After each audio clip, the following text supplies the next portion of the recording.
$7 million for reef fish management, $25 million to combat Asian carp, $2.5 million to count the number of amberjack fish in the Gulf of Mexico.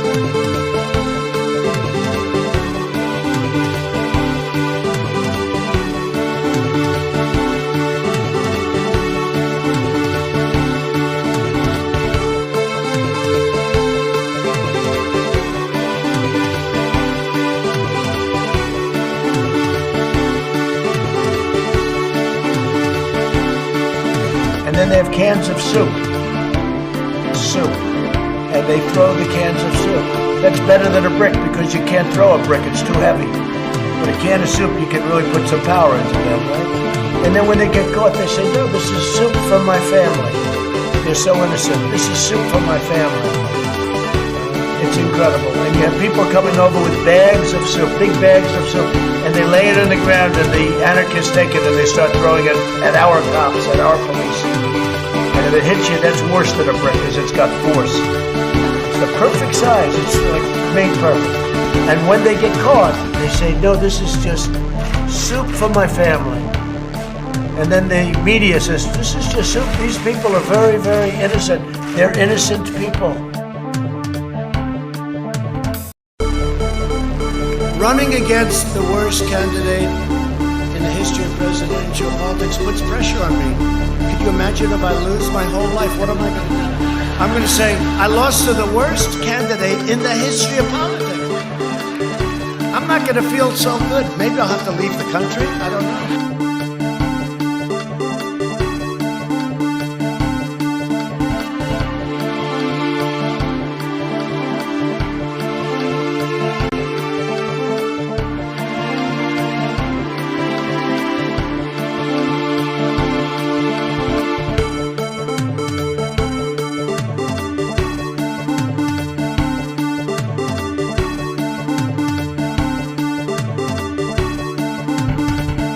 Who created Pokemon Go, but I'm trying to figure out how we get them to have Pokemon go to the polls.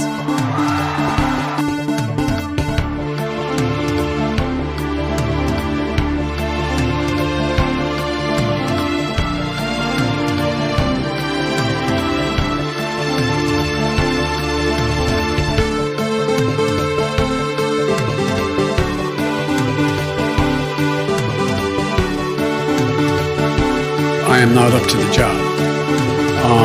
And I mean that sincerely. It's not like, whoa.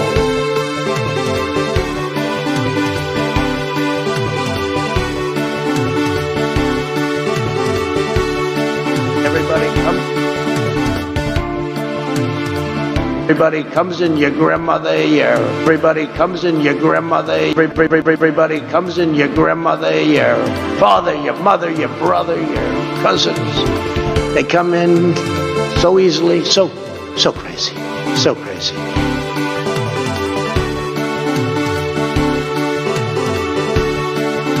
It is time for us to do what we have been doing, and that time is every day.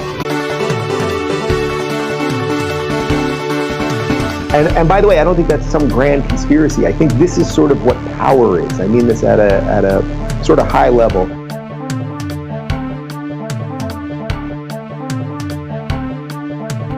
Hello, users, and welcome to another episodic installment, an installational satellite installation installment of the goddamn. This is the Above It All program. This is a program for you and your family. That's right. Get your mom on the couch. Get your father on the couch, and get some cousins over, get that dog, sit on your lap, and it's family-friendly entertainment broadcast time. So, hello, users. I have a show. I'm doing something, and I'm drinking coffee.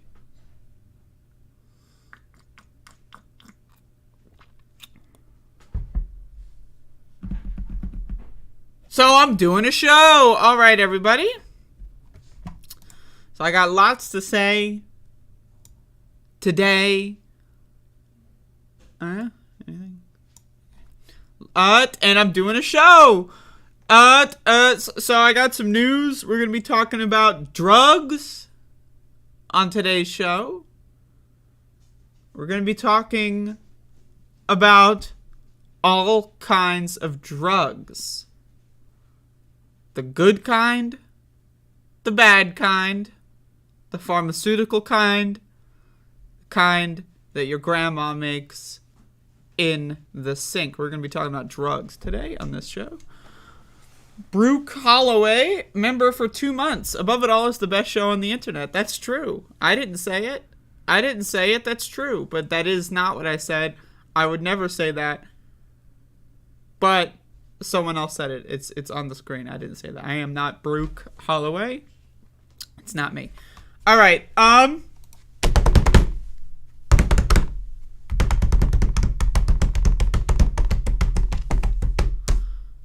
Let me drink some more coffee. All right.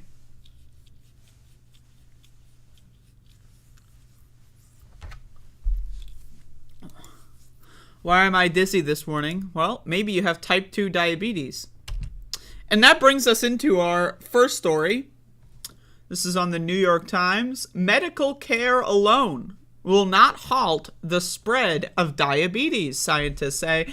Now experts are calling for walkable communities, improved housing and access to health care, and better food, particularly in minority neighborhoods.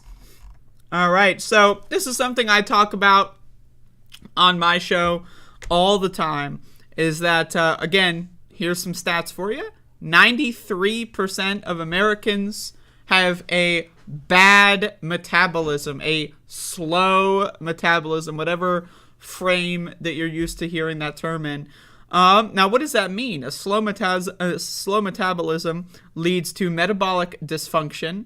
It leads to pre-diabetes, which leads to type 2 diabetes, which leads to death if you cannot get the proper medications that you need. And a lot of Americans are unable to do so because of price gouging, right? So, and again, 93% of Americans are on that track. Like, let's imagine it.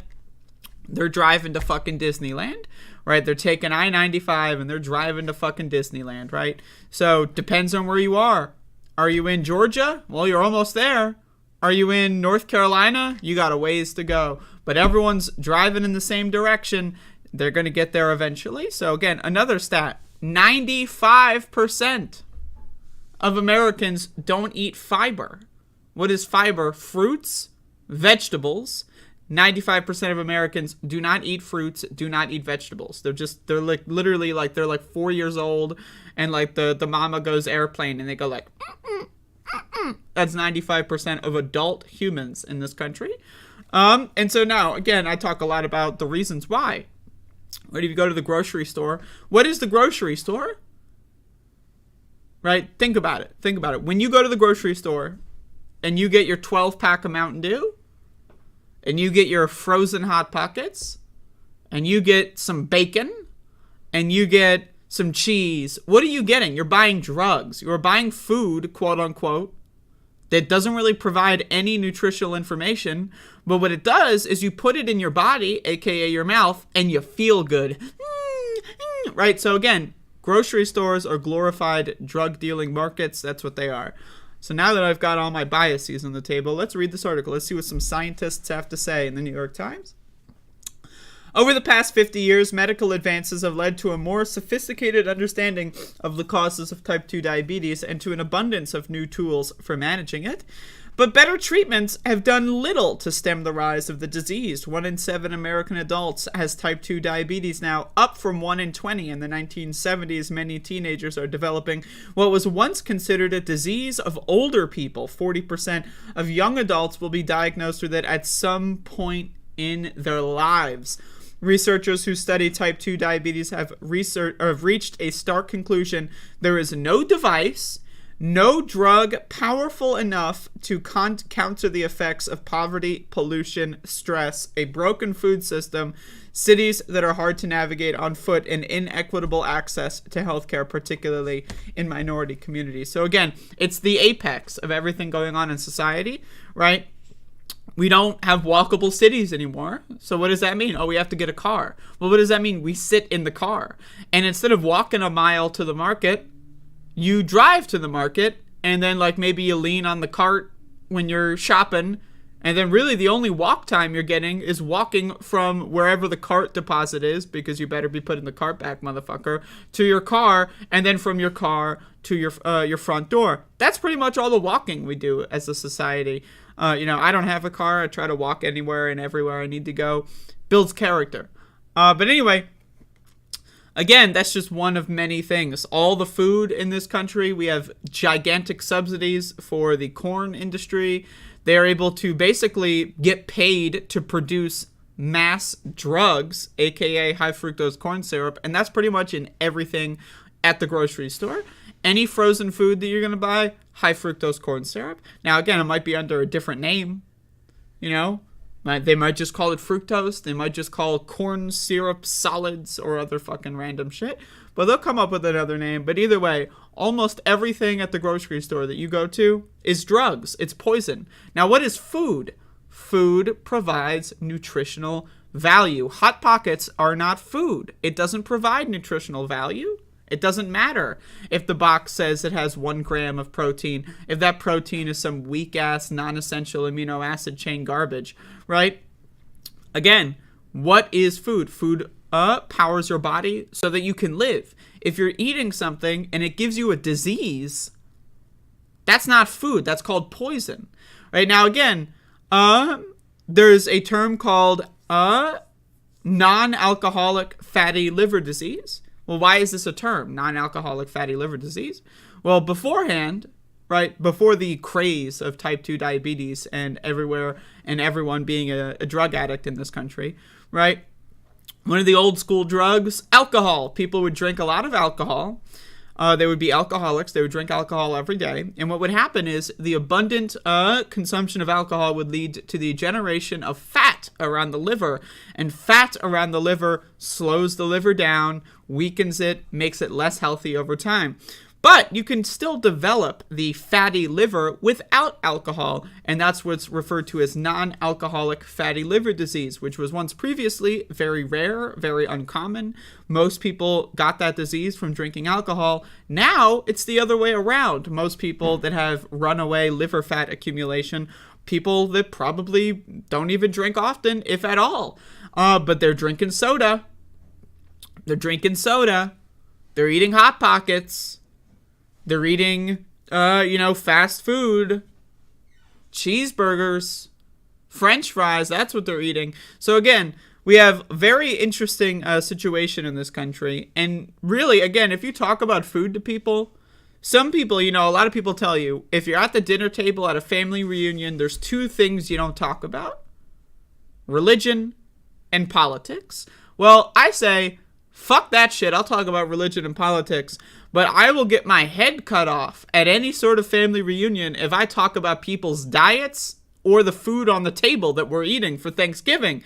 I will get my head shot off with a fucking double-barreled shotgun if I mentioned food at this Thanksgiving table. Religion and politics, people know I'm a lefty in the family. They're fine. But if I start talking about high fructose corn syrup, they get mad. So again, I will say that most people, they have food. Their food choices are such a personal thing to them that anyone even discussing them at all makes people uncomfortable. Sounds a lot like a drug addiction, if you ask me. It sounds like a drug addiction.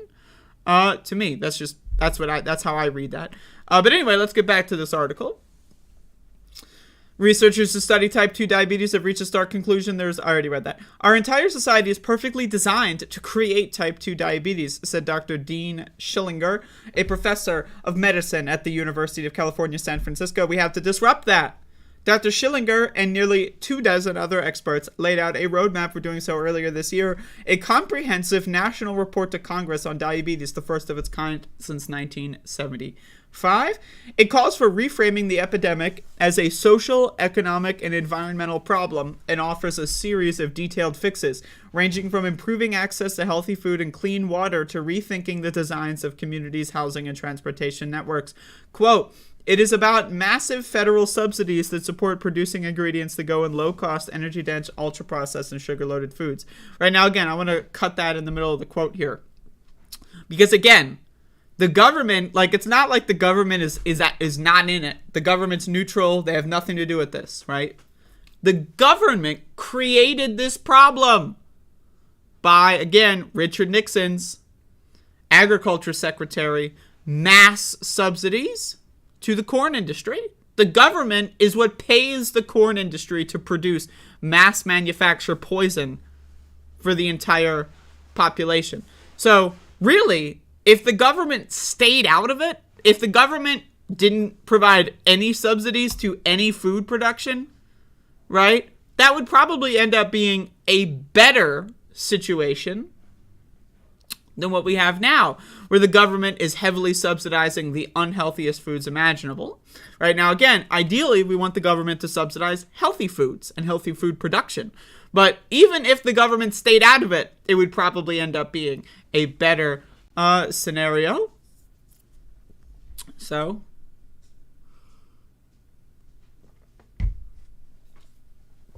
now, where was I? The unfettered marketing of junk food to children. Now, again, what is junk food? Drugs. If I have a 7-year-old and I give that 7-year-old a martini, guess what happens? Child Protective Services comes, I lose my kid, I'm going to have to go to court for a couple of years, maybe I'll go to jail, pay a couple fines. If I have a 9-year-old and I'm like, yo, 9-year-old, you want to smoke a bong with me? And the 9-year-old's like, fuck yeah. Right, Child Protective Services will beat the fucking door down and send me to jail. But if I give a 9-year-old a chocolate bar and a Mountain Dew, that's good to go? Really? Really? Now, I'm not saying I want to give drugs to kids. I'm saying the opposite. I'm saying we shouldn't give drugs to kids. It's just that I'm the consistent one here. I was fed ice cream and fast food as a kid. Now I'm a food addict for the rest of my life, and it's just something I manage to the best of my capabilities. But damn, you don't fucking, when I go to the grocery store, you don't think I see all these fucking sugary things and I'm thinking, damn, if only I were 8 years old again.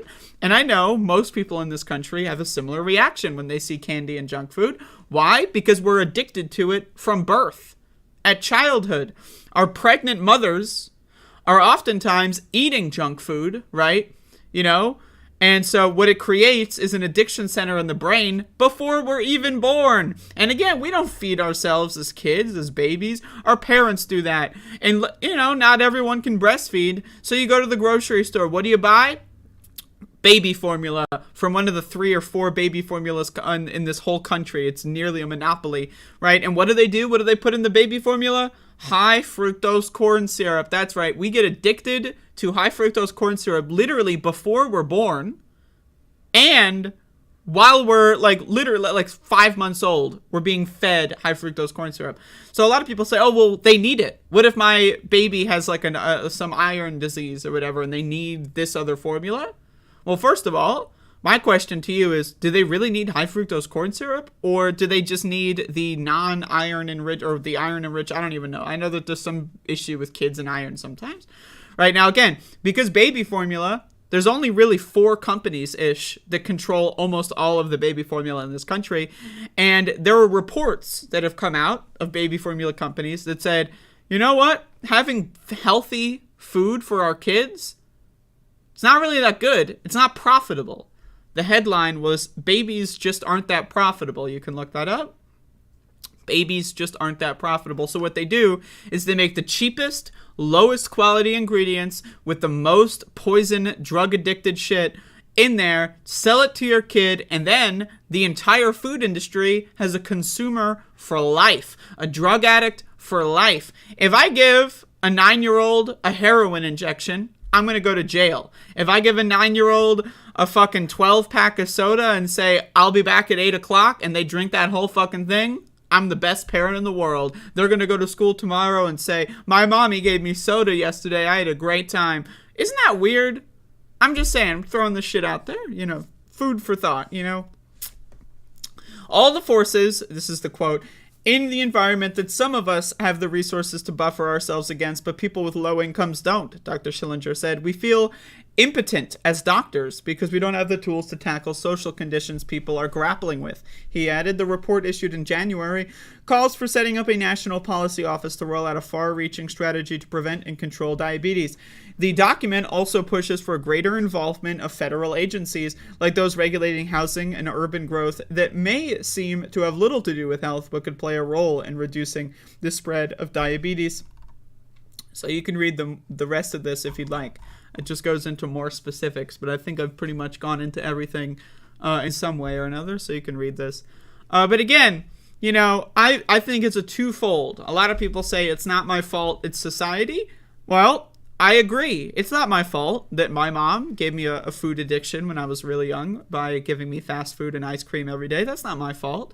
But it's my responsibility to manage my addictions and to make sure that it doesn't negatively impact my health as much as possible. A lot of people have genetic predispositions to, liking alcohol, to liking other drugs, or having addictive personalities. It's not your fault. It's an accident of nature. It's an accident of nurture. But it is, at the same time, your responsibility to, manage that stuff, especially if you have kids. My opinion, some people say be easy on the parents. Some people say, oh, you got to, parents have had enough, I say I'm hard on the parents. If you have a child and you're giving your child fast food and ice cream every day, I think you're a bad parent. I do. I think personally, if you are a parent, if you bring another human being into this world, right now, again, if you're in one of these extenuating circumstances, I know we got some new laws in this country. I'm not talking about someone who can't get an abortion and they're forced to raise the kid at gunpoint by the state. I'm not talking about that, right? But I'm saying if someone has a kid and they care about the kid in any capacity, it is their duty. It is no longer just a personal responsibility, right, for you to manage yourself. You are managing another human being. You are responsible for this other human being. So I don't know, man. I think personally, parents should be given more resources, obviously. But, we can blame society. And I will blame society. I blame society every day of my goddamn life. Every time I go outside and I see a car driving on a road, I'm thinking, oh, these fucking goddamn governments. But anyway, again, there's a combination.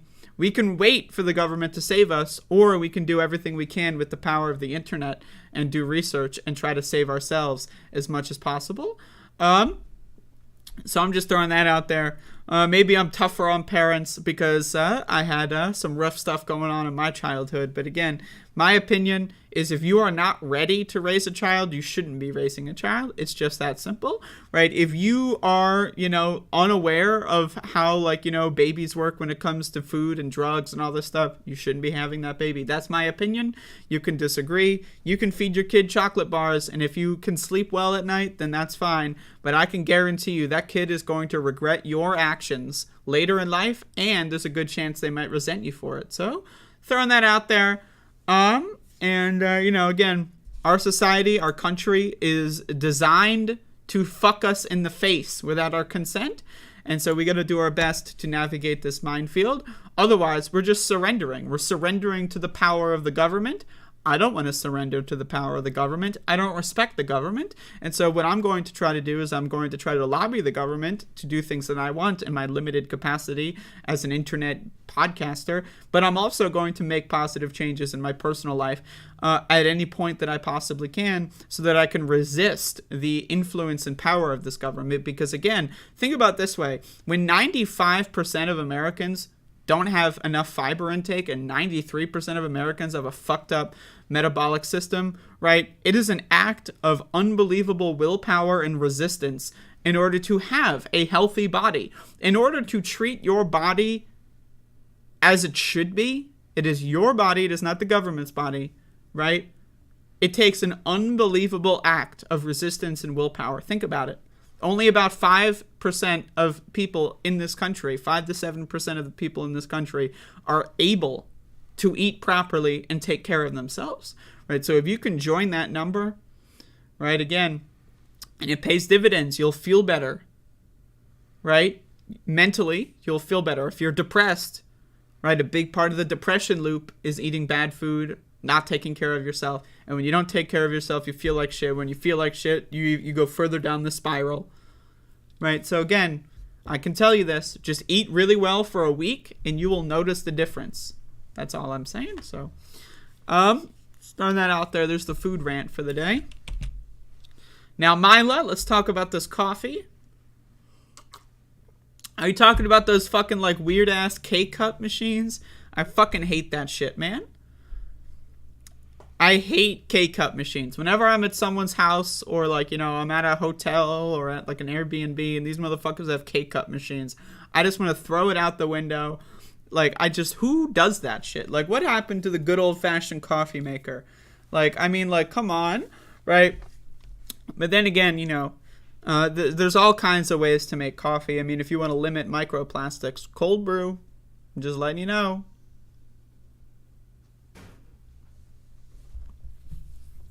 Cold brew in a mason jar, my friend. All right, let me catch up on the chat here. I met someone with a diabetic dog. The dog had to take insulin shots. That is crazy. But, I mean, I can see how that can happen. Like, when Max was going through heartworm stuff, he was on exercise restrictions, so he did gain a couple pounds.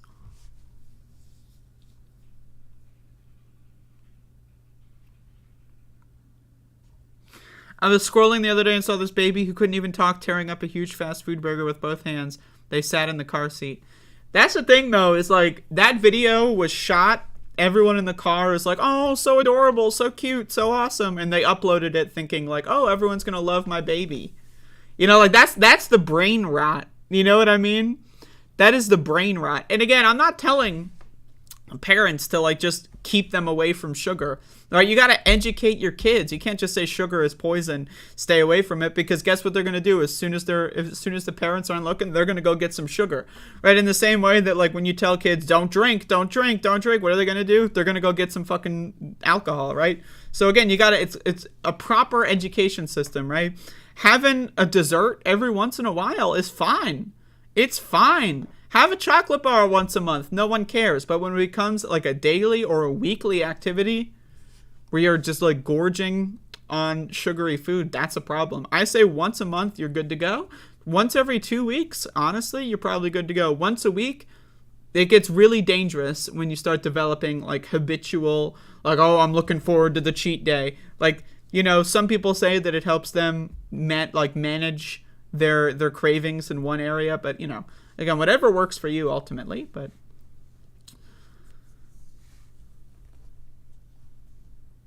I think society made having kids a fad. I agree.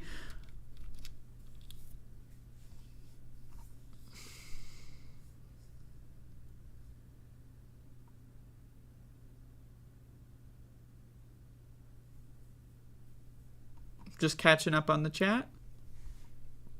Yeah, Pablo, I can see you.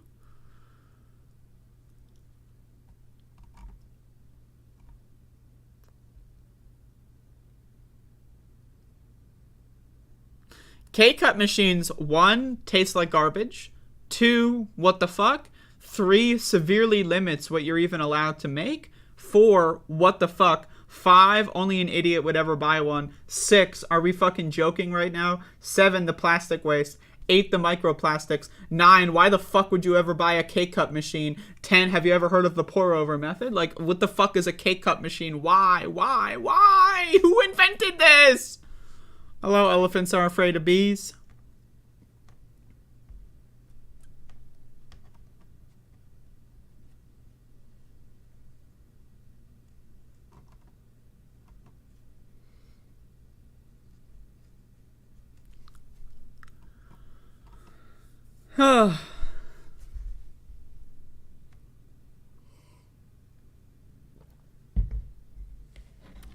Well, I would debate the fuck out of your mom and win, Johnny Too Late.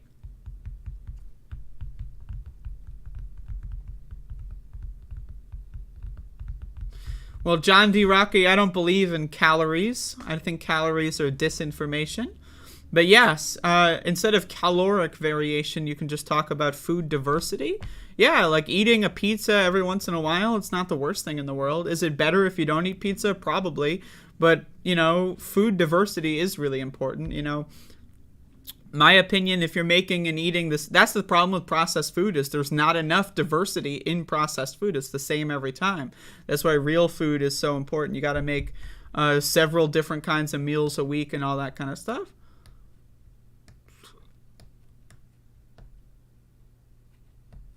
Calories are a scientific measurement that has nothing to do with the human body, Realon.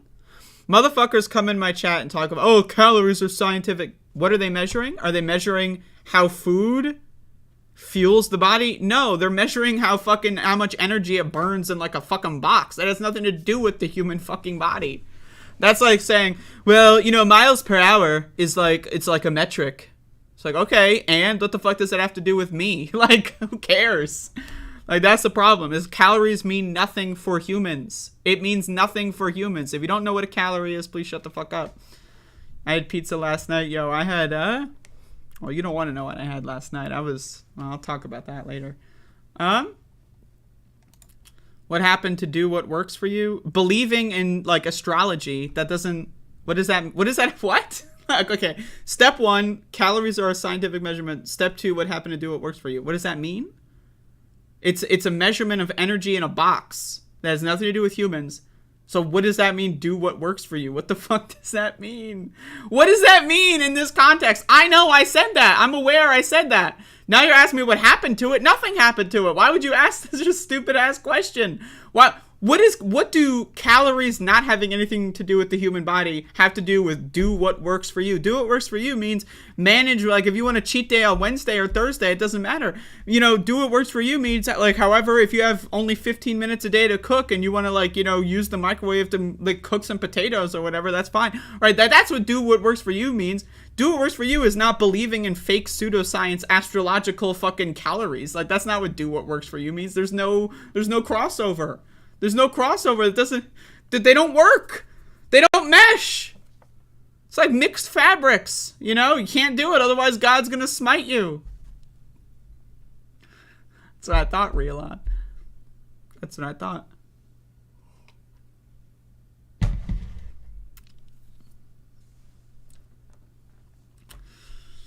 Guess how many calories gasoline has. Drink a shot of gasoline for the day. Get my daily calorie intake. Hello, Bella.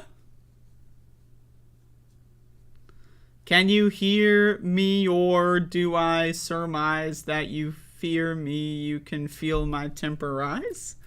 What the fuck?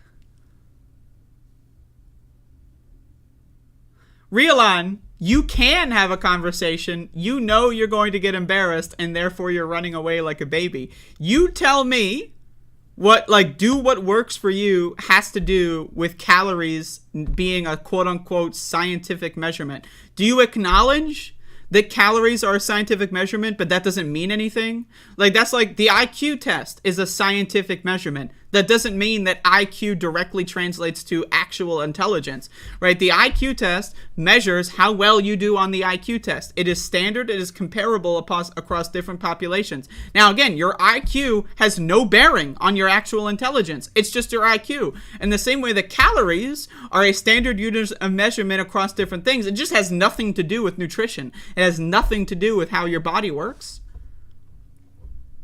Counting calories doesn't work for people. It just doesn't. Like, I'm sorry, it just doesn't. What they're really doing is they're counting macronutrients. It's just that they don't realize it. And again, you can count calories all day. If you're eating frozen food, if you're eating processed food, counting calories doesn't do anything. I know so many people that tell me that they count calories and they can't lose weight. Oh, I just got to cut 100 more calories. I just got to cut 200 more calories, and it doesn't fucking work. Why? Because the calories that they're eating are pre-packaged fast food salads with like fucking a giant packet of ranch dressing that's just made from like hydrogenized like fucking soybean oil and high fructose corn syrup. Oh no, I wonder why the calorie counting isn't working.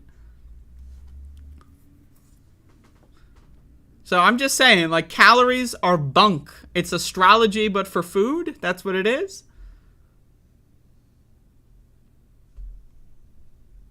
Yeah, okay, Rielon.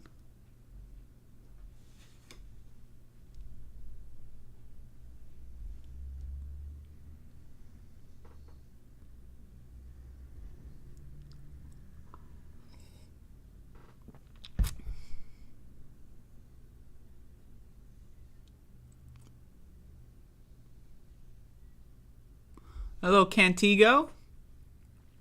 Exercise is also important, which is why I'm glad that this article that I read like half an hour ago, and we're still talking about it, mentioned walkable cities. Again, keeping track of calories, it doesn't mean anything. It doesn't mean anything. If you drink 8 Coca-Colas a day, you hit your calories. If you drink 10 Coca-Colas a day and then you cut down to 7, you're in a calorie deficit. It doesn't mean anything. It doesn't mean anything. Count macronutrients. Count the macronutrients. Calories don't mean anything. I can consume an entire fucking packet or bottle of ranch dressing. Calories don't mean anything. You want to count macronutrients, proteins, you want to count fiber, you want to count what kind of fats are in there, and you want to be comparing that. You don't want to compare calories because that doesn't fucking matter.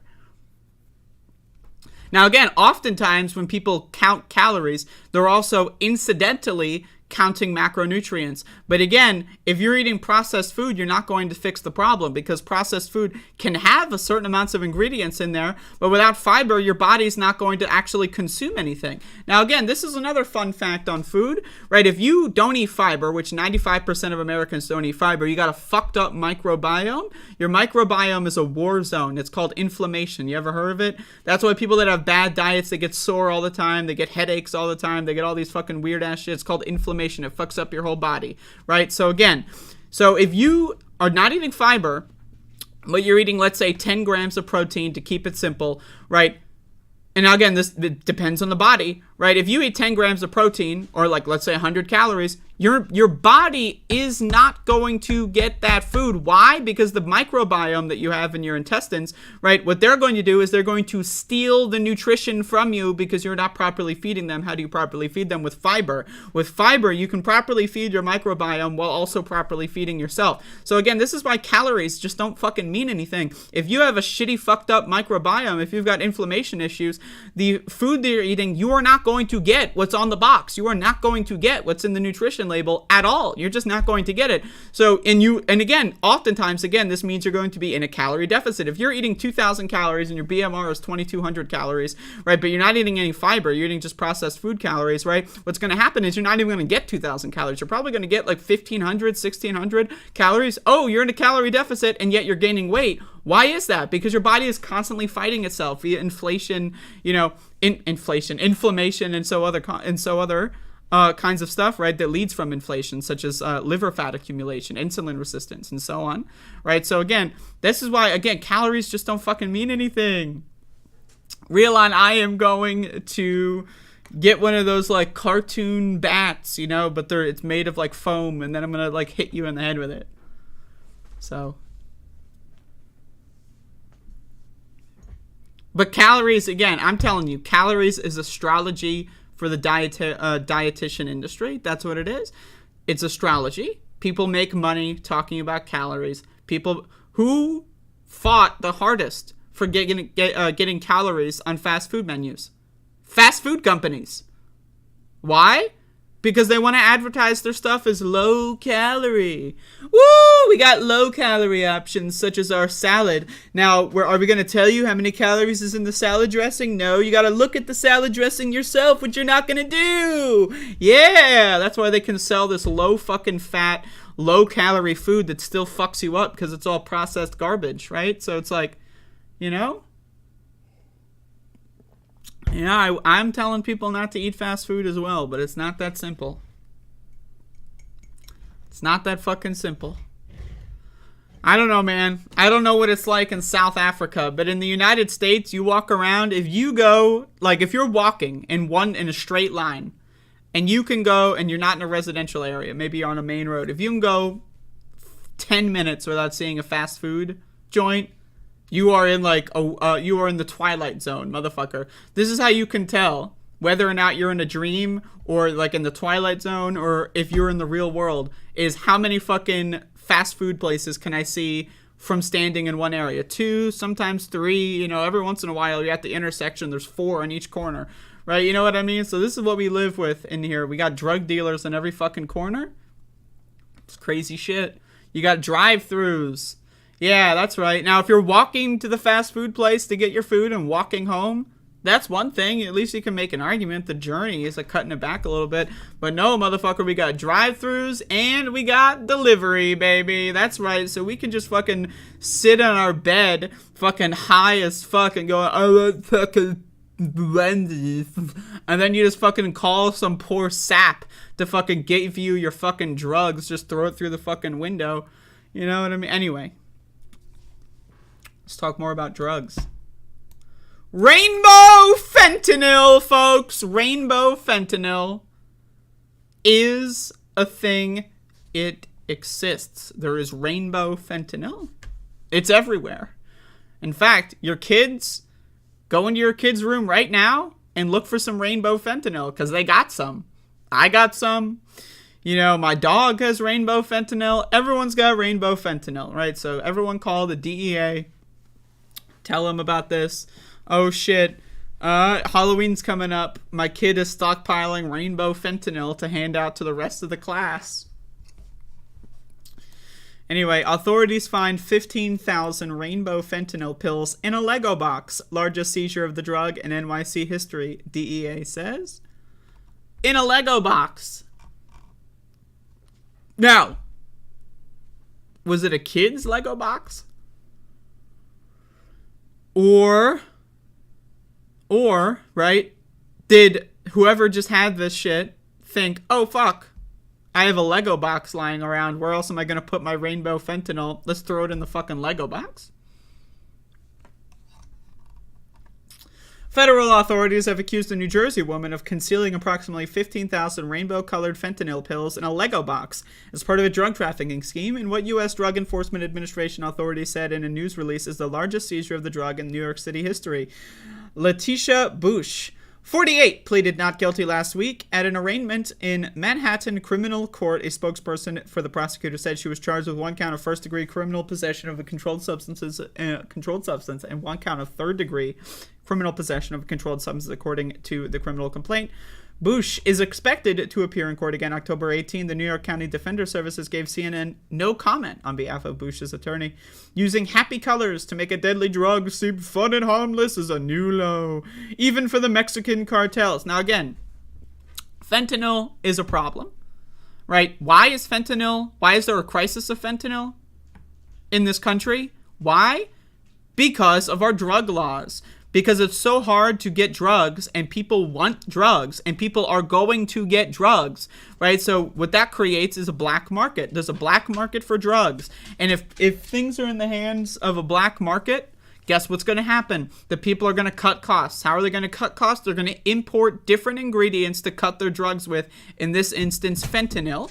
Fentanyl is often used to cut other forms of drugs. Why? 1, it's way cheaper, and 2, it's way more addictive, right? So again, the government should step in and legalize these markets, provide safe injection sites, provide areas where you can go in and purchase heroin, purchase cocaine. It happens in other countries, and guess what? Rates of overdoses, boo! Right? Guess what? Drug addiction, boo! Why? Because it's less of a stigma. People can go get help if they need it, right? Guess what also happens? Rainbow-colored fentanyl crisis poisoning, boo! Going down in the countries and areas that have decriminalized or legalized drugs, right? So again, that is why rainbow fentanyl is such a problem in this country, because of our stupid fucking drug laws. The DEA, if the DEA stopped existing, fentanyl poisoning would...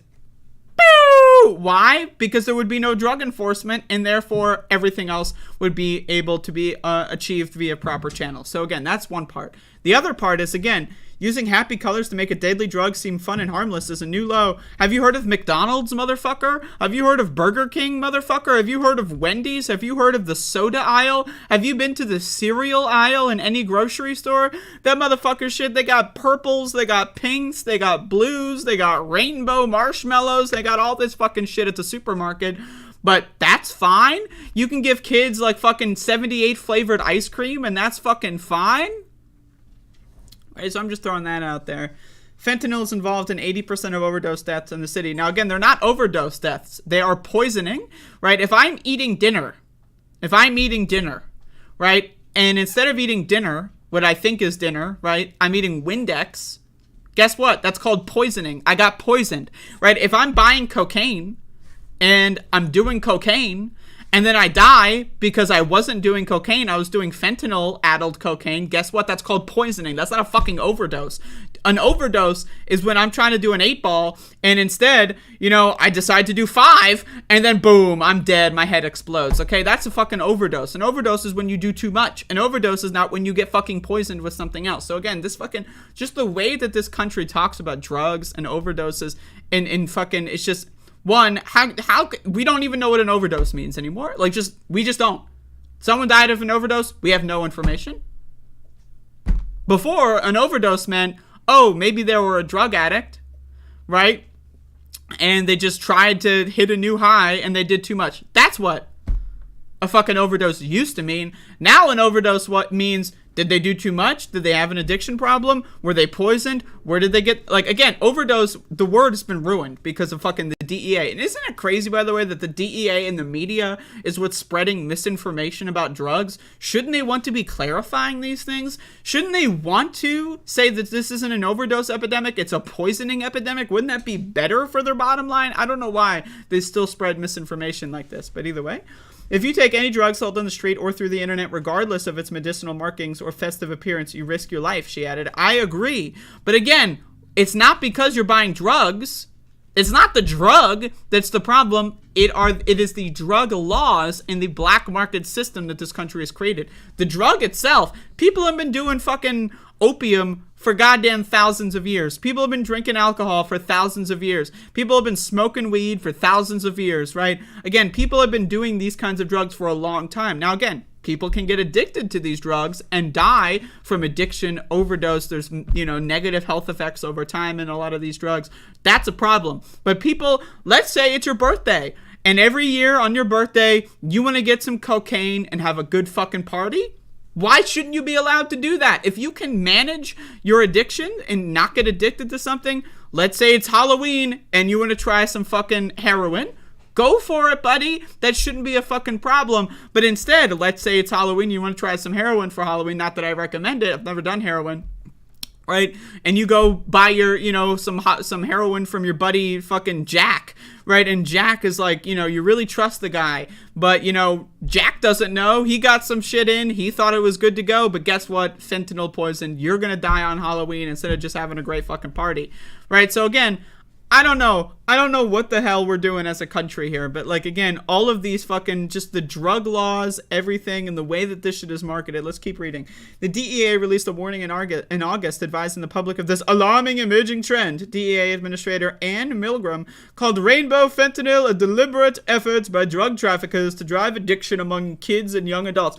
That is not a fucking thing. And again, if we want to talk about driving addictions in kids and young adults, ice cream, Pop-Tarts, fucking Hot Pockets, fucking toaster strudels, pizza rolls, Wendy's, McDonald's, Coca-Cola, Mountain Dew. If we want cereal, if we want to talk about drug addictions in young kids, let's talk about that, okay? A young kid is not going to get addicted to fentanyl. Now, again, is it possible? Theoretically, sure. If a 6-year-old got one of these fentanyl pills, they would die. They would not get addicted. They would fucking die. I don't understand. no drug dealer is giving this fucking shit to kids because no drug dealer wants dead kids to deal with. That's going to increase the fucking police attention, and they're going to get fucked up in the fucking face. They don't want to kill kids with this fucking shit. That's crazy. Why would a drug dealer risk their own lives like that by killing kids, right? So again, maybe they'll kill some adult drug addicts, right? Maybe it's possible, right? Less heat, less attention. They don't want any fucking dead kids on their hands. That's a huge fucking problem to shove under the rug, right? So again, and also, are there any examples? You'd think there would be examples, right? Of like, oh, a kid died in Oklahoma from fentanyl. Oh, a kid died in Idaho from eating 16 fentanyls for breakfast. You know what I mean? Like, come on. So they, disguising fentanyl as candy and concealing it in children's toys will never hide the fact that fentanyl is a deadly poison that harms our communities, our families, and our city. Now, again, if they actually cared about this, if the New York police actually gave a fuck about stopping fentanyl poisoning, they would legalize these markets and ensure that there is no fentanyl in these drugs. That way, you can know for sure people aren't getting fentanyl poisoning. Why would someone go on the black market and buy some fucking fentanyl-addled fucking heroin when they can just go to the heroin store and get that shit for the same price and they know it's pure? Huh? You'd have to be a fucking idiot. In that case, Darwin Award for that motherfucker. When they got the heroin store in the same market as your black market drug dealer and the same fucking price and you're getting the black market heroin, you are a dumb motherfucker. But guess what? Check this out. Also, if we did have legal markets, black markets may still exist, and they may also be beneficial because oftentimes, again, let's say that we have legal markets in some states in the country. Drug dealers will go to those states, they will stock up on whatever drug, they will go somewhere else and they will sell it, and that drug is going to be, regulated to be more pure. So again, even if we regulated drugs where we didn't do it in the greatest way, the overall health would increase because drug dealers might go there to get their drugs instead of, dealing with some weirdo who's getting their fucking imports from China and they're unreliable, right? So again, when are these motherfuckers going to talk about solutions? They love crying. Fentanyl. The kids are, Fox News is telling everyone to cancel trick or treat, cancel Halloween, cancel it all, cancel it, cancel culture. What happened to this cancel culture outrage from these guys? Now these motherfuckers want to cancel Halloween because of rainbow colored drugs. Oh no! Right? Again, and they never want to talk about solutions. They never want to talk about how to fix the problem. They just want you to freak out. And guess what? It's easier to cause someone to freak out without giving them a solution, because if they have a solution, they'll lobby for that solution. They'll fight for that solution. They'll protest for that solution. They'll vote based on those solutions.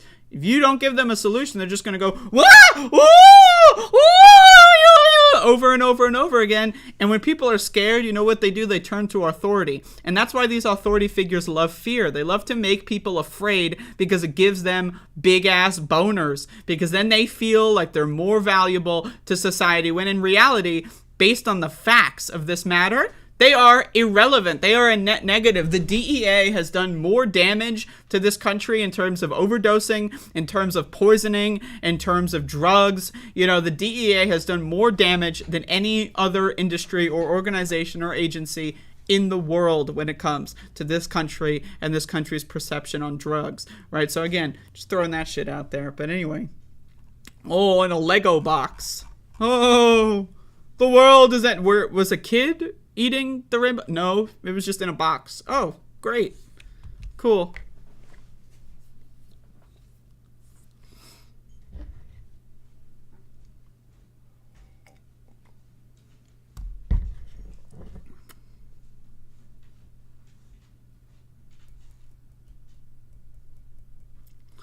So anyway, I know I'm getting a little ranting and ravey on today's show. Hopefully y'all enjoy this. And we think the same about the problem. Well, there you go. Some smart-ass motherfuckers in this chat, except for Riolon. Where's Riolon? That dumb... Oh my god, that little fucking prick. Where's that Riolon character?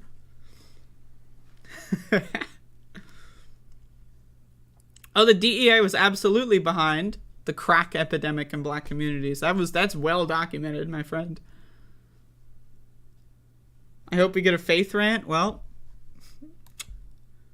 You got really good whatever hoping you're using is really good. This is also on my docket today. Vice President Harris says Americans don't need to, quote, abandon their faith to support abortion. This is from Fox News, so it's going to be fun. Americans don't need to abandon their faith to support abortion rights in the U.S., according to Vice President Kamala Harris. Harris made the statement while speaking at an abortion rights conference in Connecticut, joining a panel discussing blah, blah, blah, blah.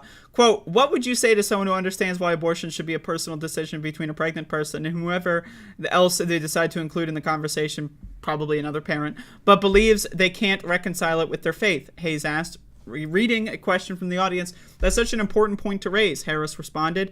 It is her choice, and it should be her choice to make if she chooses a consultation with a loved one and a healthcare provider with her faith leader. Okay, let's keep going. I say this, one does not need to abandon their faith or their beliefs to agree the government should not be making the decision for her, she continued. It's literally that basic. So, I do agree with Kamala Harris that you don't need to abandon your faith, but I'm going to say this much. You should. Faith is fucking stupid. Religious people are fucking stupid. You ever been to these, like, prayer circles? You ever meet someone who's into this fucking shit? No medicine.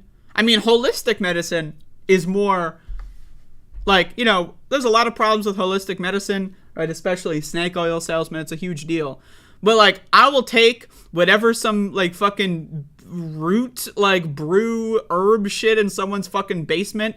I will take that before I fucking take a prayer circle. Faith doesn't fucking do anything. Your faith is fucking stupid. If your faith is keeping other people that don't have that faith from doing something that they need, guess what? Fuck your faith. Your faith fucking sucks. So I say this to all my Christian viewers, if there are any, go fuck yourself and go fuck your God and go fuck your faith. I say this to all Christians. If you're just coming in here and you're not a viewer of mine personally, go fuck yourself, fuck your faith, and fuck off. Nobody needs your fucking bullshit. And again, the idea, faith, I mean, that's a drug. That's a fucking, we're talking about like a fucking virus. We are talking about a pandemic.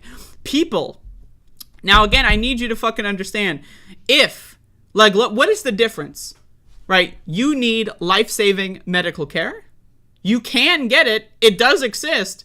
And the only thing stopping you is God. Woo! God's in my head and he's telling me don't take the medicine. You gotta die. Come to heaven. Right? Like, if God's telling you that, God's a fucking freak, motherfucker. Like, if let's say it's an abusive husband who's like, no, you're not allowed to get medical care. Let's say you have cancer and it's your abusive husband who's like, you're not allowed to get cancer or you're not allowed to get health care. You have cancer. You got to die from cancer. I'm not going to let you go to the hospital. I'm not going to let you go to the doctor. Right. And then, like, let's say this, if you go to the doctor behind my back, I'm going to kill the kid. Because let's say they have another kid. You go to the doctor behind my back, I'm going to kill this kid. And then you don't get health care and then you die. Right. Because some random guy, aka, an abusive husband, whatever, is telling you not to, guess what?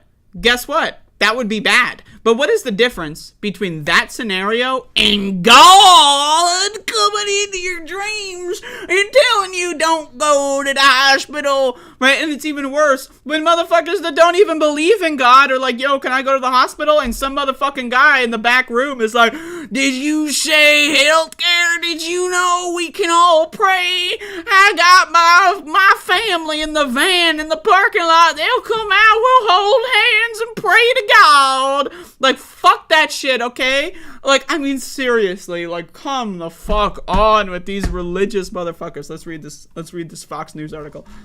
I'm gonna go in the comment section too. Let's load that. Okay, it's already loaded. All right. I say this, or blah, blah, blah. Harris' statement hit close to home for President Biden's administration, given the president's own claims to personally oppose abortion.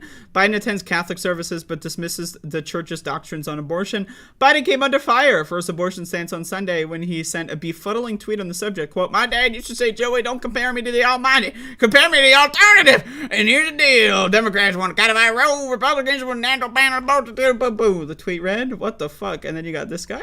Biden received a slew of mocking responses as usual. So anyway, I'm going to read the comments. Let's check this out. The federal government has no role on the abortion issue.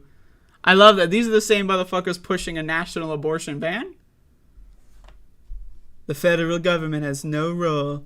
Nobody cares what Kamala says, but they do care that it will cost American households an additional $5,200 this year to pay for Joe Biden's inflation. What? Who cares?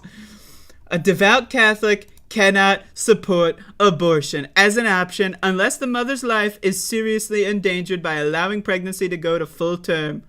I love how, so a devout Catholic can't do this, except for this reason I made up. I just made up a reason in my head that is okay with my Catholicism, but Joe Biden making up a reason in their head, not okay with their Catholicism. You see what the problem is with these stupid motherfuckers? This stupid fucking shit for brains assholes, right? Their personal exemption, not okay. My personal exemption, also okay. Oh, but almighty God. Dumb motherfuckers, man. Dumb motherfuckers. Jesus fucking Christ. Okay, then remove the expectation that I pay for it through taxes and insurance premiums.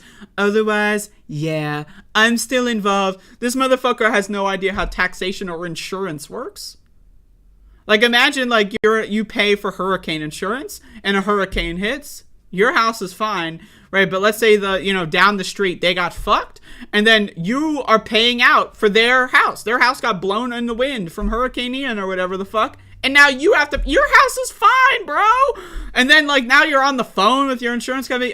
Excuse me, why am I paying for insurance? My house was fine. Hello, don't you understand how this affects me? My God is very upset right now. He called Jesus. Jesus is going to get on the phone right now, right? Like, what the fuck is wrong with these people? Just because you don't need a fucking procedure.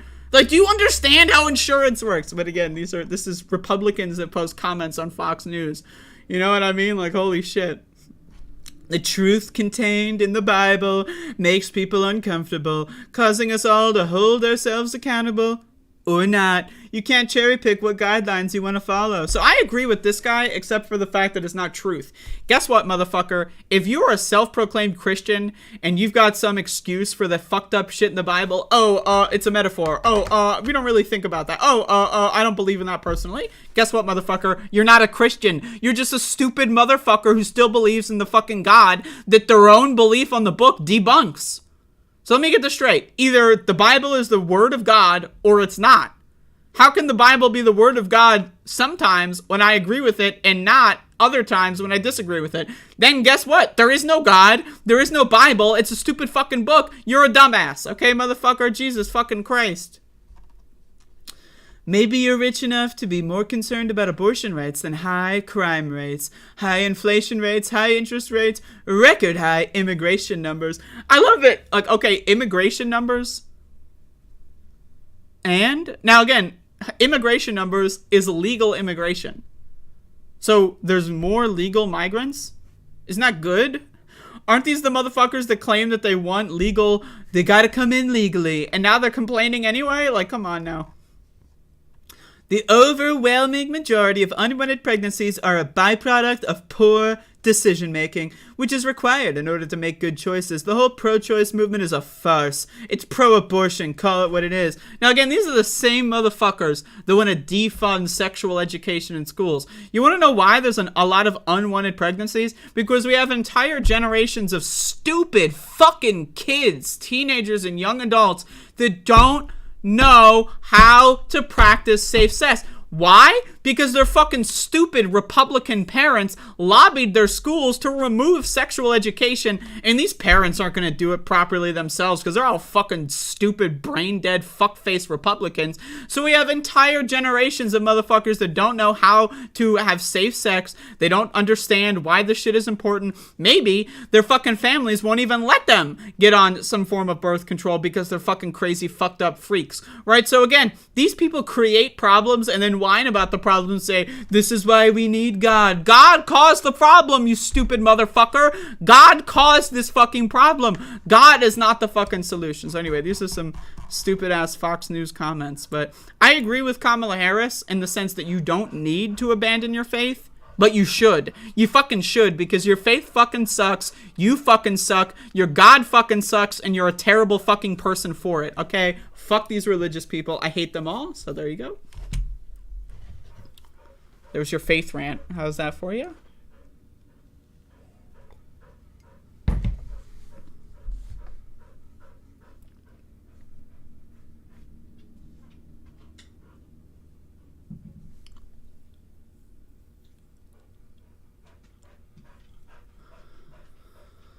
Oh.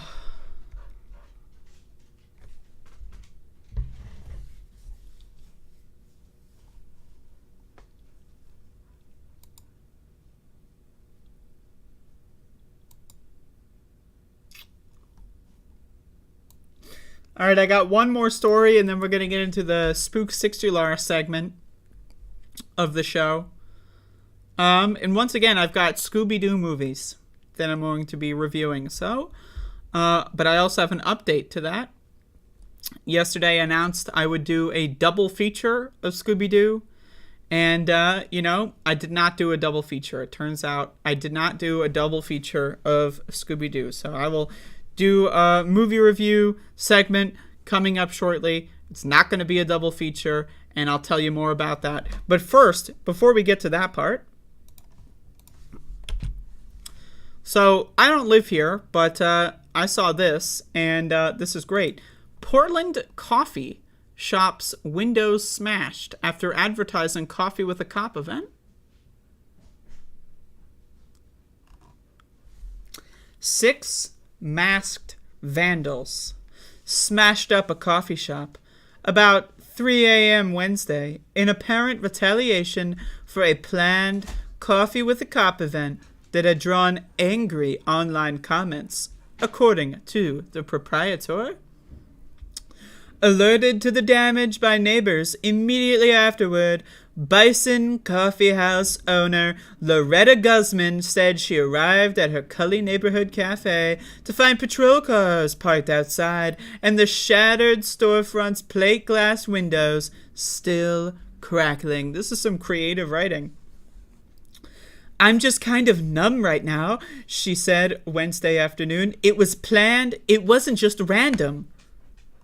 So let's check this out. It's like no volume, but there's the broken windows. There you go. So let's keep reading. Guzman said police officials had asked her to host a 2-hour event for community members interested in talking to officers. Guzman agreed. But when the 52-year-old posted the event on social media with the hashtags positive outreach and we live for the future, I love this weird soccer mom hashtag stuff. So you're going to have a Coffee with a Cop event. Hashtag we live for the future? That's like some shit you talk like, oh, climate change. Like, I'm going to sell my car or destroy my car at the junkyard. Hashtag we live for the future. What? Coffee with a Cop? Hashtag we live for the future? What? Are you diseased? Okay, whatever. Her page was flooded with dozens of angry messages. Quote, I was just hoping people from the community could bring their concerns, their questions, because there's a lot of questions right now that people have for police, she said. Now, again, I personally, if there's a Coffee with a Cop event, I'd go. I'd go to that event. I'd ask a couple questions. I'd troll the shit out of them. That's my opinion. But breaking down some windows, hey, I can't endorse crime on my show. That'd be a bad look. But I'm going to endorse crime on my show. Fuck yeah, bro. That's great. No, I'm just... Hours after Guzman's post, the cloaked figure... I love the creative writing here. The cloaked figures showed up bearing hammers and crowbars. She said, citing surveillance camera footage, the business owner said the vandals never stepped foot inside, but appeared to have some sort of sprayer that misted much of the store. Sprayer? Oh no! Including Native American art and the authentic stuffed bison head mounted on the wall. What does that mean, authentic stuffed bison head? So it's actually just a dead animal? Like, who cares? Oh, it's authentic. That's even worse. That's even worse. Native American art, was that? And also, I love how they're saying, oh, they vandalized the Native American art, they're racist. As if they studied the inner workings of this coffee shop and were like, let's target the fucking Indian artwork, you know, like, as if they're like, you know, like, what? Like, who cares? How is that relevant? All right. Police later said it appeared someone discharged a fire extinguisher that left a white residue throughout the shop's interior. In a tweet, Portland Mayor Ted Wheeler condemned the vandalism, saying he would advocate for prosecution of the culprits to the fullest extent of the law, potentially including federal hate crime charges. Oh yeah, when they were vandalizing the coffee shop, they accidentally sprayed a fucking bison head, therefore hate crime, hate crime. Hate crime. By the way, if this authentic Native American art is in some stupid bitch's coffee shop, I mean, that to me, that's the hate crime. If you have authentic Native American artifacts and they're in like stupid bitch fuckface fucking 69's coffee shop, that is a hate crime. Okay? So anyway, so I don't know. But there you go. Is it sad? Maybe. But, you know what I mean? I don't know. When you advertise that you're friendly with police, people are going to respond to that. Again, that's like imagine, you know, how people would feel if you had a pro Adolf Hitler event at your coffee shop. It's 1935. We're all chilling in Germany, and I'm just launching a coffee with an SS soldier event. Just no worries, you know, don't worry about it. I'm cool. I'm just like you. I'm a minority. You know, I don't know, man. To me, that's a problem. I don't know. I don't give a shit if they're a Native American or not. I don't know, like, just the idea of a bison head. That's just weird and gross. Like, they have to have, like, hey, look, we killed this bison. Whoa. I mean, okay. Like, whatever. But even so, my opinion, you shouldn't be hosting events with cops. It's just that simple. Cops are the enemy. Cops are the enemy of all things good. Cops are the enemy of peace. Cops are the enemy of justice. It's just that simple. Now, again, can we argue that vandalizing a coffee shop, like, is that going to have a positive effect? You know, the butterfly effect, you know, with Ashton Kutcher, you know what I mean? Like, if we look at the quantum machine and see, you know, the branch in the universe where you didn't vandalize it and the branch in the universe where you did, and which one's better and how do you quantify what's better? Who knows, right? But, you know, my opinion, people that are going to be pro-cop or have the proclivity to be pro-cop, they're going to be pro-cop, right? So I don't think damaging a coffee shop, I don't think that's going to do much to, like, now people are more pro-cop now all of a sudden, right? So I don't really care. Either way, again, I think this is hilarious. I think it's hilarious. So there you go. You know, sucks for the bison head, but, you know, that's just weird to begin with. So fucking hate crime, though. That's hilarious that they're going to go for a hate crime.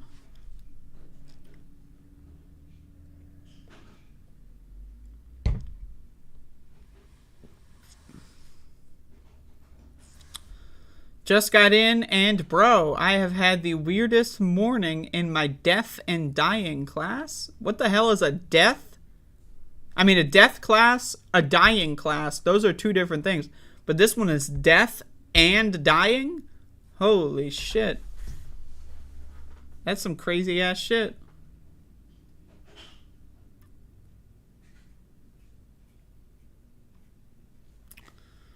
Not only are we going to learn about death, we're going to learn about death and dying.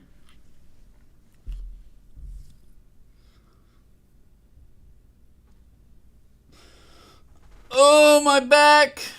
Oh, oh, that's a stretch.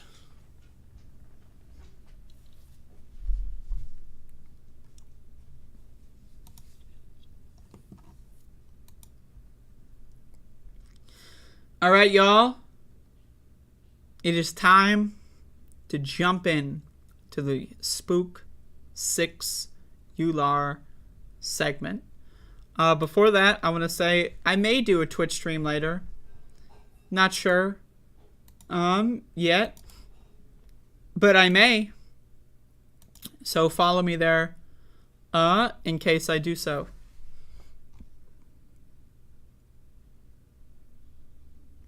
But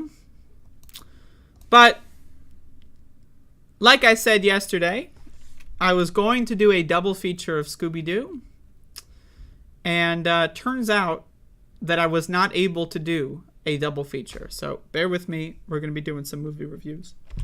So yesterday, I watched a classic horror film, folks, Scooby-Doo on Zombie Island.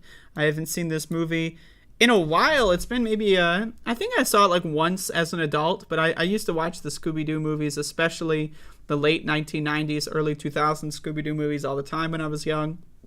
I had all these on VHS. It was great. So Scooby-Doo on Zombie Island. I mean, what can I say? This is a horror film. This is a horror film. So one of my favorite things about the late 90s Scooby movies is how like it like I'm not an expert on the Scooby-Doo canon. I know there's like 10 different series of Scooby-Doo, and there's like all of them have different canons, and there's like some are connected to other universe. I got to look into that more maybe. But this is like in like a post original series kind of canon, where like they're all like, you know, they've retired from doing the solving, the mystery solving, right? And they're all like cynical and jaded, you know, like, oh, it's just a guy in a mask again, right? So they go to Daphne's got like a show she does now, like she's trying to ride off the fame of the Mystery Inc. You know, one of my favorite parts in this movie is Scooby and Shaggy working at the airport. Oh my God, great shit. I love that.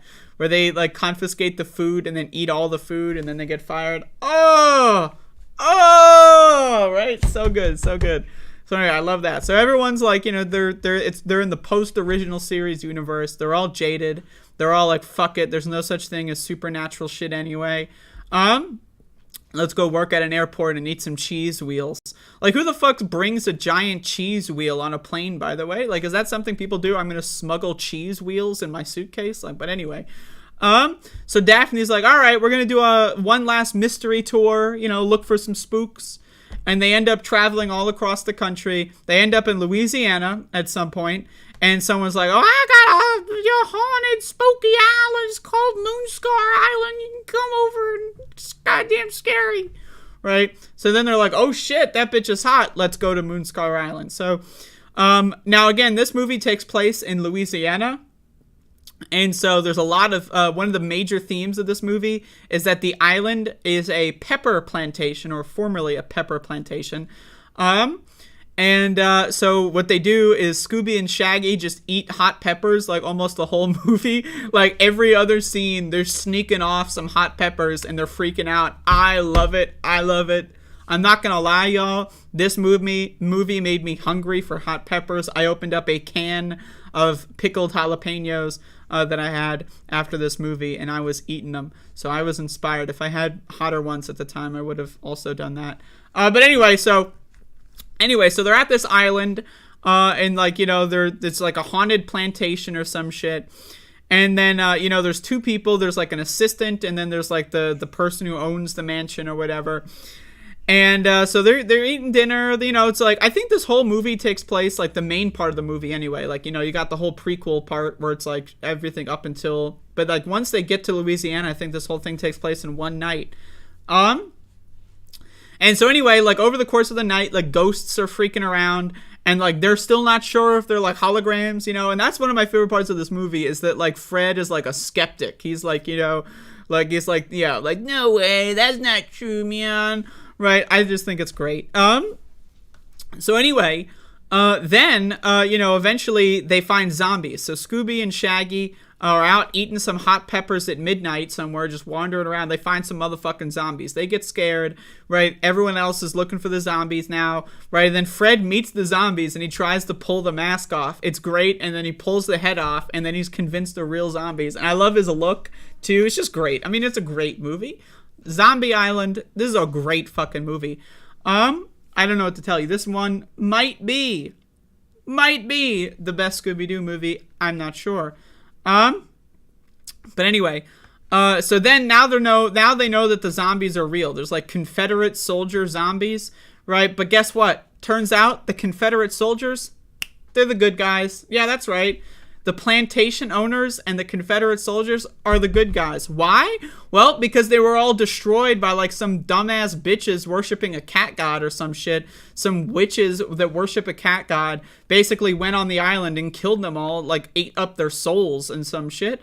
So, that's some crazy shit. Turns out, the two women, the assistant or whatever it is, and then the one who owns the plantation, turns out they're 200, 300-year-old cat goddesses or some shit, and they sacrifice the souls of people, and they have throughout history. So the zombies, you can see like the Civil War Confederate zombies, right? But then you can see like the tourist zombies, because they lure tourists out there every like year since then or some shit. And so I love how you can look at all the different time periods of zombies. I thought the attention to detail was really good. I just think this movie is great. I think the cat girl, transformation animation was some shit out of like Dragon Ball Z. Like when that bitch is like turning into a fucking cat girl and she's like, "Arr!" and she's like screaming, and then like there's like literally like it's like some Dragon Ball shit. Like again, like her clothes are breaking off and floating upward and shit. Is crazy. So anyway, so the zombies help the gang basically escape the voodoo cat goddess bitches. And then, they try to steal the souls of the gang. They fail, and because the clock is past midnight, so then they wither away and the zombies can go rest in peace or whatever. I mean, it's a great movie. I don't know what to tell you. Scooby-Doo on Zombie Island. I mean, to me, this is a great movie. I really love this whole era of Scooby-Doo movies. This is, when I was young, this was the era that was, new at the time when I was young. So I would have the VHS tapes and I would watch them over and over and over again. And I think they're great. But once again, yesterday I said that I was going to do a double feature yesterday. Scooby-Doo movies, they're all really relatively short, hour 15 minutes, hour 6 minutes, I was doing some shrooms, doing some marijuana, and I was thinking to myself, can I really do a double feature? Well, the answer is no, because I did a triple feature. That's right, folks. Scooby-Doo and the Witch's Ghost. So this movie takes place, this is the next movie after Scooby-Doo on Zombie Island. And so, I mean, goddamn, this movie, another banger. I'm telling you this right now. Like, I mean, of course, the stars of this show, the Hex Girls, I mean, I don't know what was going on there. It's just some anime shit. Like, that's the thing with the late 90s Scooby movies. It's very, like, anime-centric, right? You got, like, the cat girl demons going Super Saiyan and Zombie Island. You got, like, the fucking, like, weirdo anime bitch witch in this one. But this is a great movie. I gotta tell you. It's a lot shorter than Zombie Island. I think it's, like, 10 minutes shorter than Zombie Island. So, just, it's a lot. It's a solid amount of percentage points. But anyway, it's just great. So this is like another, I don't think it takes place after Zombie Island canonically. I think this one is just like in the same weird, like, post-original series canon. I'm not sure. And so anyway, so, like, the gang, they're all doing their own shit or whatever, like, Velma's got, like, a bookstore, and she's got a bookstore. She loves books. And then, they meet, like, they're doing something or whatever for some museum, and then you meet this author whose name is Ben Ravencroft, is some really fancy-ass shit, right? And he's, like, from Massachusetts. And, like, I love, like, how everyone in Massachusetts has, like, the stereotypical, like, Massachusetts accent, right? Like, you have the mayor who just, it's all just very cartoonish. I love it. So anyway, Velma's a huge fan of the author, because she runs a bookstore. She reads all the books. And she's like, all right, let's fucking go to your hometown. There's, like, a celebration. So they go back to the hometown of this author, Mr. Ravencroft. And, he's given them scoops about his family. Apparently someone in his family was burned at the stake, like at the Salem witch trials. One of his ancestors was burned at the stake. Some shit. The thing about this movie is that it's just pro-Wiccan propaganda. There's a lot of pro-Wiccan propaganda. Now, again, I see no reason to be anti-Wiccan, of course. But, like, this movie literally goes above and beyond. Like, Velma will pop up on screen, like, randomly, the camera will turn to her, she'll, like, pop up and give random Wiccan facts. You know what I mean? Like, it's just like I don't know. And then you got the Hex Girls, like they're Wiccans and they do these rituals and shit. I don't know, man. This movie is great. This movie's got so much going for it. So anyway, they go to town and they hear about these ghost stories, and it's all blamed on Sarah Ravencroft, the ancient ancestor of the author Ben, who people call a witch. Ben argues that she was a Wiccan. She was misunderstood and unfairly executed. And so, you know what? Given history, given the real history of the world, you know, I'm inclined to believe Ben. So anyway, they find out that the ghost is actually a scheme by the mayor to drum up buzz in the town to get tourism. So they create this scheme where they have ghosts like attack tourists randomly. You know, they don't try to hurt them or anything, but just scare the shit out of them. They tell the story to everyone else. It creates the urban legend. It's all the mayor, right? So the first like half of this movie is they find that out. And it's like a classic Scooby-Doo, right? It's classic. They undo the mask and everything. It's great. It's a classic moment, right? And then, the side plot is that like the whole time Ben is talking about, oh man, I really want to find my ancestor's journal, to clear her name, because the journal will have, she's not a witch, it'll be her personal diary. And if she was a witch, her personal diary would be, pretty evil. But if she's a good person, then her personal diary should be able to reflect that, right? So anyway, turns out they look for the book. They're already there. They're already in Massachusetts. Let's help the motherfucker find the book. It's Velma's favorite horror novelist. She just wants to help. So they find the book. Turns out she was a witch. Holy fuck, plot twist.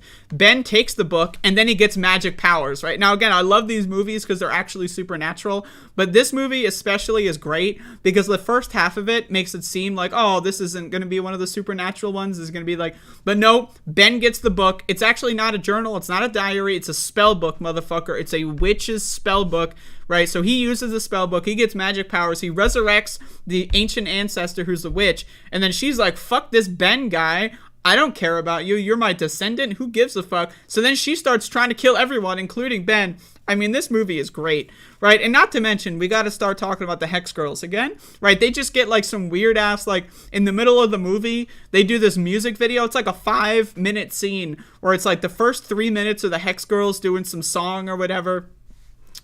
And then like, everyone's freaking out and they're like, oh, you're so great. And then they talk about their Wiccans or whatever. And they're suspects of the ghost thing because like they're Wiccans and they do rituals or some shit. But apparently later one of the Hex Girls is like, oh yeah, I was an herbal vapor.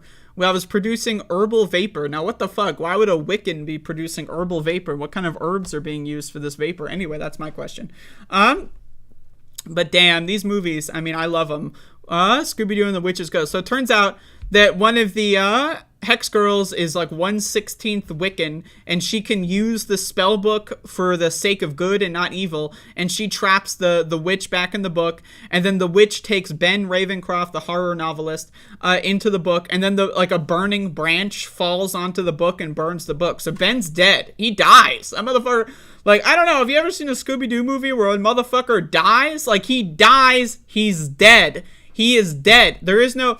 Like, he went into the magic book, and the book burned. He's dead. Ben is dead. This is a fucking horror movie, man. We got a kill count in this movie.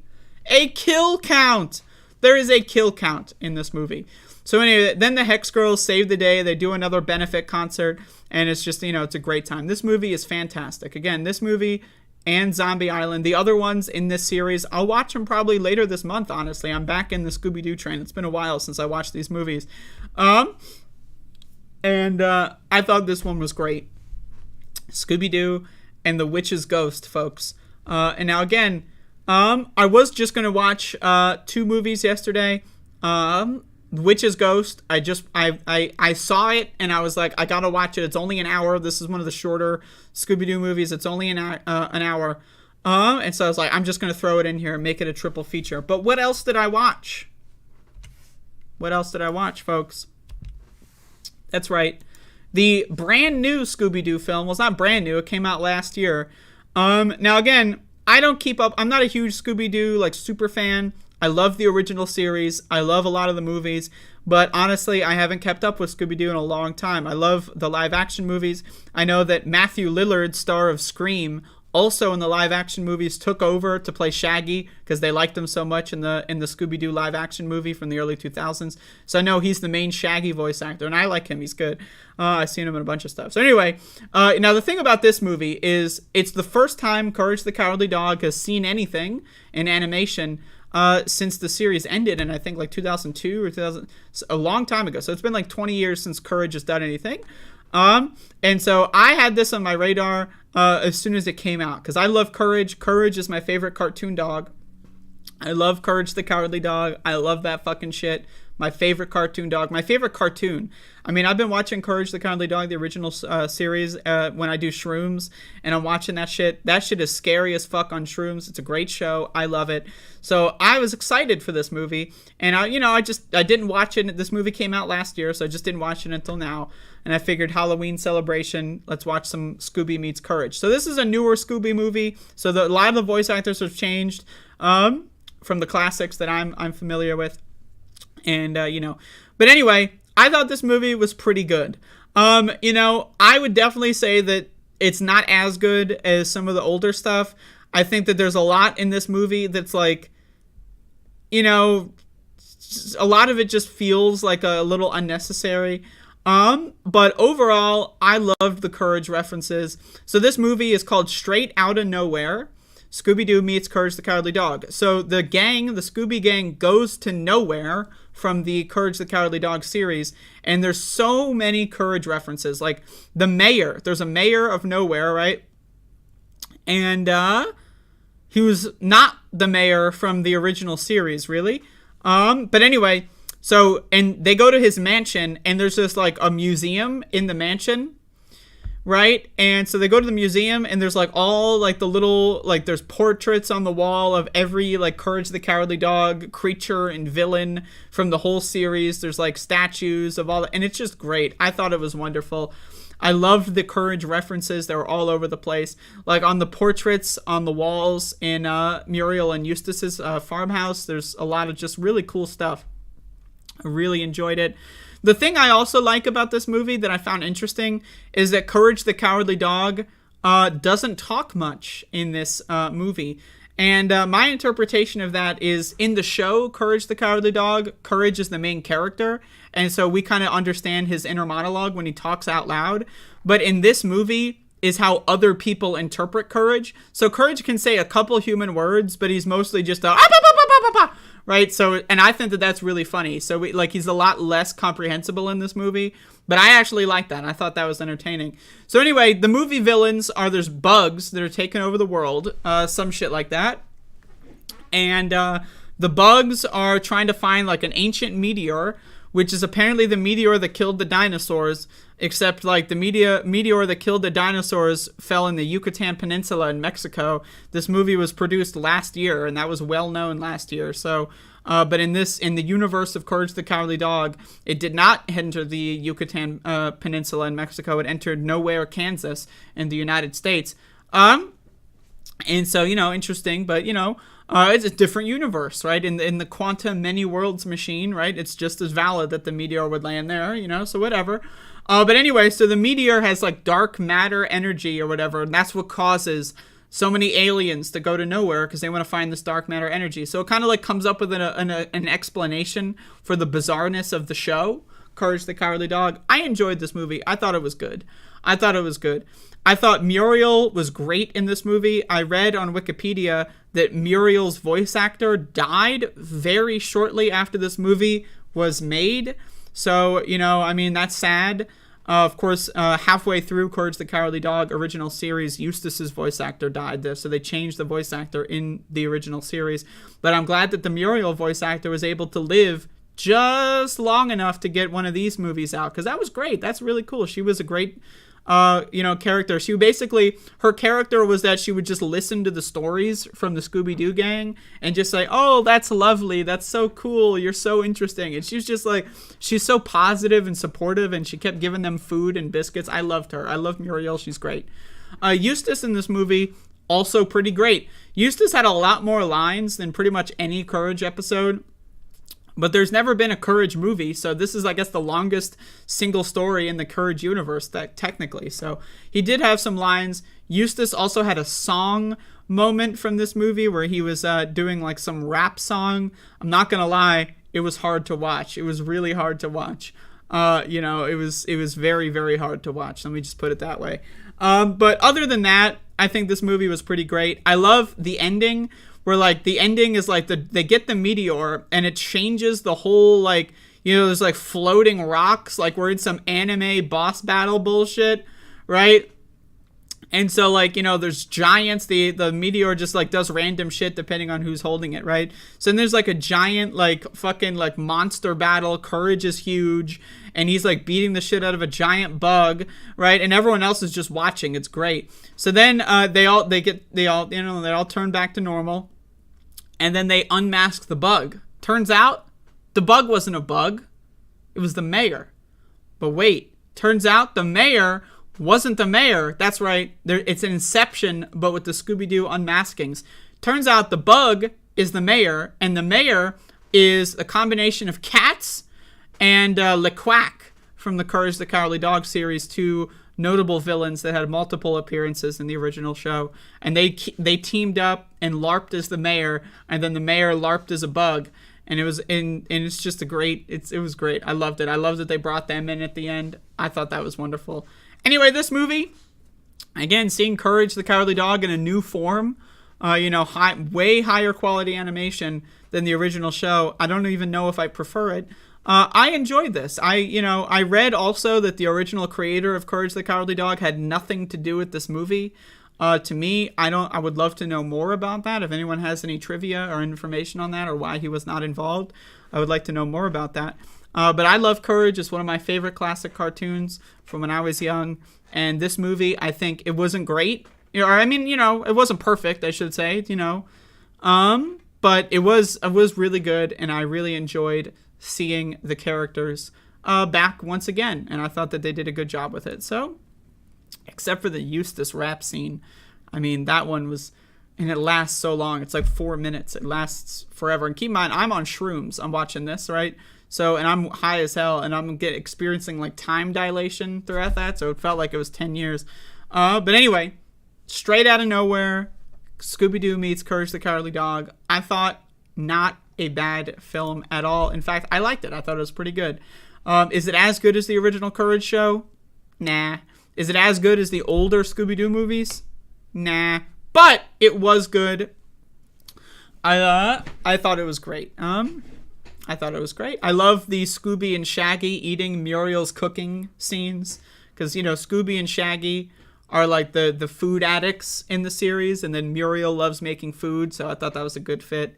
I love that Scooby and Courage, like one of the big themes in this movie is that Scooby and Courage are like cracking dog jokes to each other, like just like randomly, like everyone else is conversing. And then, like, the camera shifts to Scooby and Courage, and Scooby is like, yeah, pause. Or, like some just really cheesy dog joke, and then they just start laughing. I thought that was great. I was cracking the fuck up. So, anyway, there you go.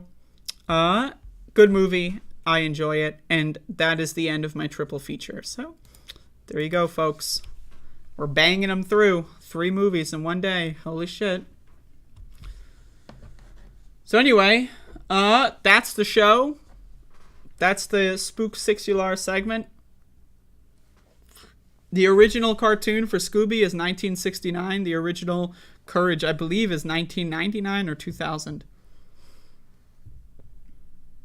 But again, each one of these movies is like very little over an hour, not even if you count the credits, right? So it's like they're not that long. Like The Godfather is 3 hours. JFK is 3 hours, right? So it's, it's just like watching The Godfather, on the time investment. But anyway, that's the show. I love cartoons. I love Scooby-Doo. And I love Courage the Cowardly Dog. And now you know about those things with more detail. So that should help you in your life, knowing those fun facts about me.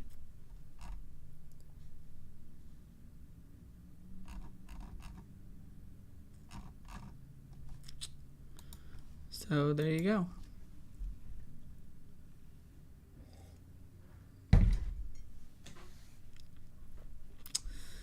But yeah, hopefully y'all enjoyed this show. I had a fun time today. We had some good rants. I got to yell at the viewers a little bit. Well, the viewer, you know. Got to yell at a viewer for a little bit. That's always fun. A little cathartic, you know. What other streamer bullies their own viewers? Like, it's light bullying. I don't want to make anyone upset or anything, but, you know, a lot of streamers are afraid of their audience. You know, your audience capture. They just do whatever the audience wants. Nah, if someone says in my chat one thing that's out of line, not around here, folks. But anyway, there you go. That's the show. I am hungry. I'm not going to lie to you. I am hungry. So, this show has got a very rapidly incoming end time. They knew they were wrong.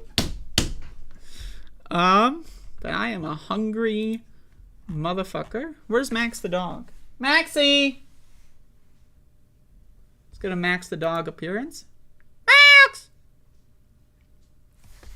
Max!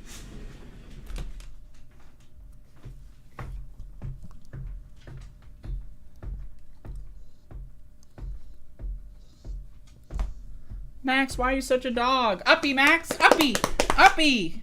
Uppy, uppy, uppy! Maxie, uppy!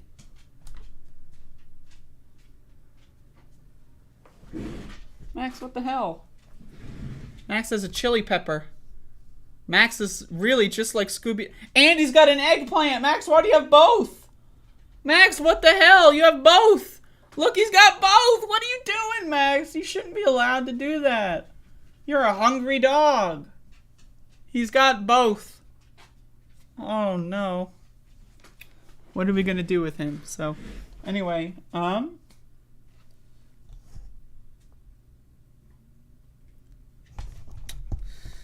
there you go. Thank you all for watching. You have a wonderful rest of your day. I will do the same. Goodbye.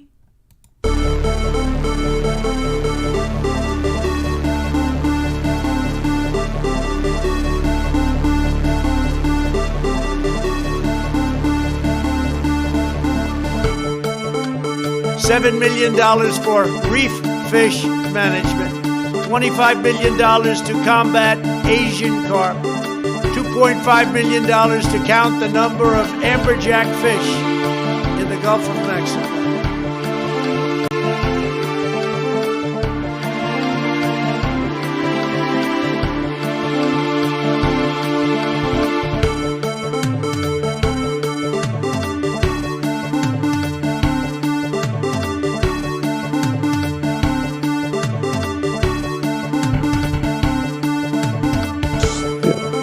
I eat extra sharp.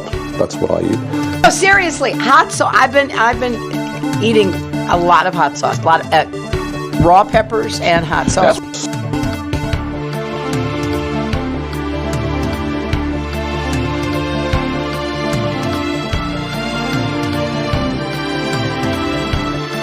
I am not up to the job.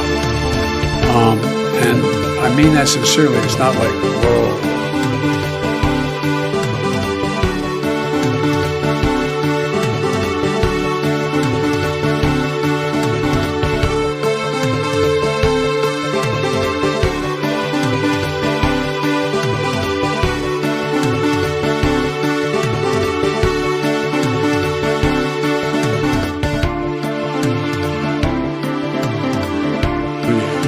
Lion, dog face, pony shoulder.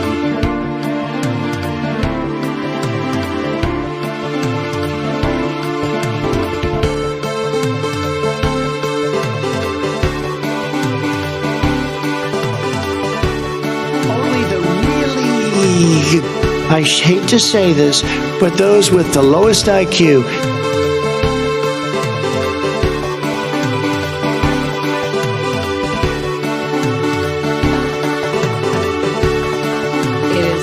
For us to do what we have been doing, and that time is every day.